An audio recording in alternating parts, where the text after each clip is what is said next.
All right, so one of the points of feedback that I got from my students previously is that, in part because it's relatively new, creating a mechanical layout can sometimes be a little bit challenging. And so, what I wanted to do was take a little bit of time to work through a verse and demonstrate how I might think through the verse, think through its different parts, and then create a mechanical layout and look at that layout and start to draw some conclusions from it. And so um, we're going to walk through this. This is a relatively familiar verse, Ephesians 2, 8, and 9. And so the starting point as we look at it is we want to kind of look at the sentence, look at the verses, and start to identify some key elements of the verses, including subjects, verbs, connecting words, and then kind of key phrases, clauses, etc., so that we can start to lay them out and connect them one to another. And so we'll start with just simply looking at these two verses and identifying the various subjects and verbs in there. And it's usually easiest to start with verbs because they represent action and they're kind of the movement of the sentences, they're the movement of the arguments. And so we'll start off. For by grace you have been saved through faith. And so we see first off the verb here of have been saved. And so we'll double underline that. And then we go to the next sentence, and this is not of your own doing. It is the gift of God, not a result of works, so that no one may boast. And so we see is our verb twice in there. And doing and works and such may seem like verbs, but they're really actually nouns in these cases. So they're part of some dependent clauses here. But we do have this verb at the very end of may boast. And so we'll mark that as well. And now we've got our verbs, but we also want to make sure that we grab our subjects. Who is doing these various actions, or what are doing these various actions? And so for the first verb of have been saved, our noun is going to be you. And then we get to the two is verbs. And so the first verb has this as the subject, and the second one has it as the subject. And then for the last verb, may boast, we have no one as the subject. Literally, no one, not no one, but the words no one. Sorry, bad pun. And so those are our subjects and our verbs. And so having identified that, now we want to look at okay, what's being talked about with these? Or what's being presented to describe the subject or the verb? How are they being described? What's being said about them? And so a few phrases we're going to look at here. So, for by grace you have been saved through faith. And so, for is going to be kind of this other word here, connecting word. And so we'll deal with that in a second. But then you've got this idea of by grace and through faith. And so one of the things we see is these prepositions that come at the front end, by and through. And so those kind of help us recognize them. And so we have those. And in this case, they're talking about this have been saved idea. And so by grace, you have been saved by grace, and then through faith. And so one could, raise the question. This is a good question to ask: is the through faith related to grace, or the have been saved? You have been saved through faith, or it's the by grace that is through faith. And so that's a question that you would want to think about and ask about. And so we'll get to that a little bit further here in a second. But we've got these two key phrases there in this first sentence. And so this is a good point to kind of go ahead and lay out this first sentence here as a starting point. And so we'll start by putting in our connecting word for. And for is one of those words that points to things that came before it. And so we'll draw a little arrow as though we are looking up at what came before. And that's going to be an important thing as we want to think about this. We want to think about these verses in context. For the sake of the mechanical layout, we're not going to dig into that here, but if you were studying these verses, you would want to make sure that you read what came before and what came after them, so that we understand the context in which we find these verses, because they're connected and their meaning is going to be connected to what came before and what came after. But for the sake of this here, we've got the for. We know we may want to make just a quick little note here that it is related to what came before. And so we've got that, and then we've got our main line here, our subject, our verb.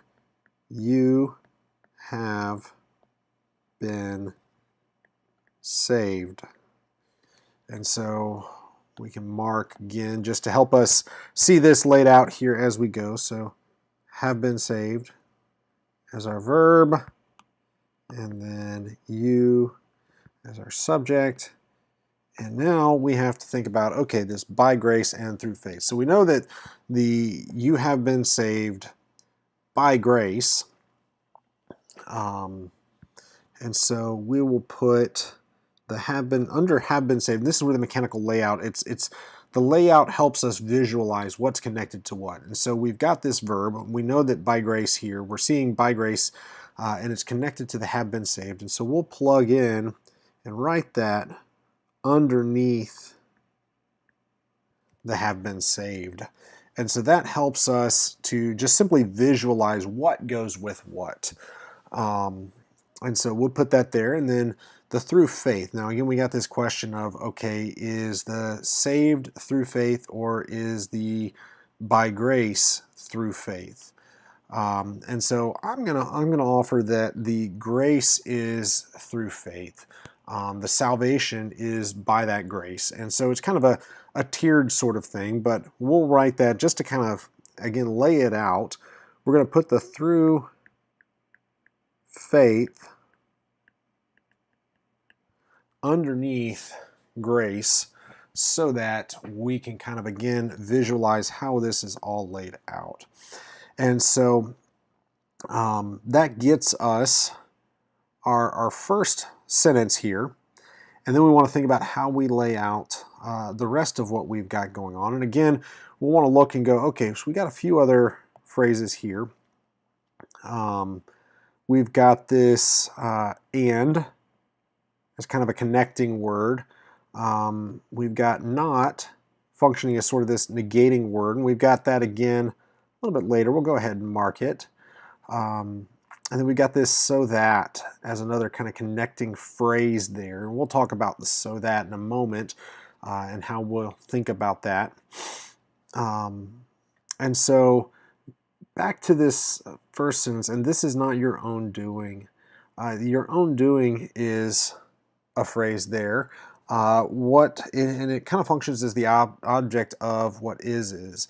And is becomes this equative verb connecting this and not your own doing, your own doing with the not clarifying, to the contrary. And we got a similar structure in the following sentence with it is the gift of God, the gift of God. And so again, with this equative thing going on with the verb is, and then this whole phrase, not a result of works. Again, tying in there, and what we have there is kind of an understood it is, right? There's no subject or verb there. It's adopted from this it is in the previous phrase or clause there. And so we've got that.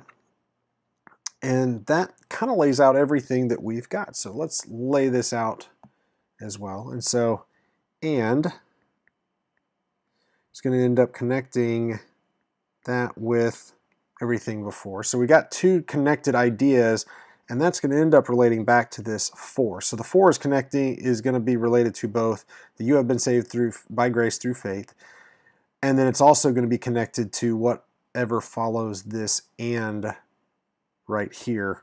So we might make a note, connecting the two parts. So we've got that, and so this is, and we're gonna put, we can kind of, a few ways you can treat the not.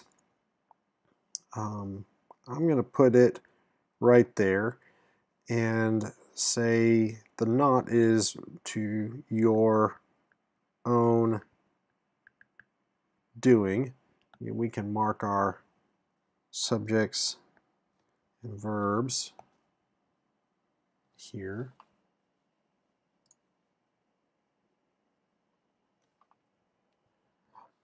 So this is not your own doing. And again, we might think of the not, just to kind of get the contrast piece cross through there, your own doing. And then we've got another phrase, it is, and then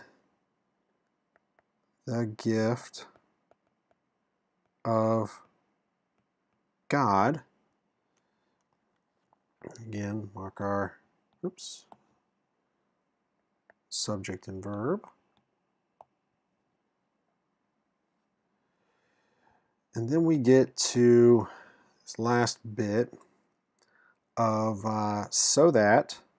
So we're going to put that right here, and I'm starting to run out of the space at the bottom of my screen. So we're going to carry this over, and we'll pick up here. But the so that points to a conclusion, right?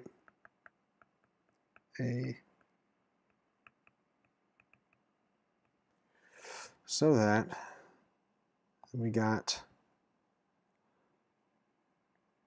no one may boast. Again, our verb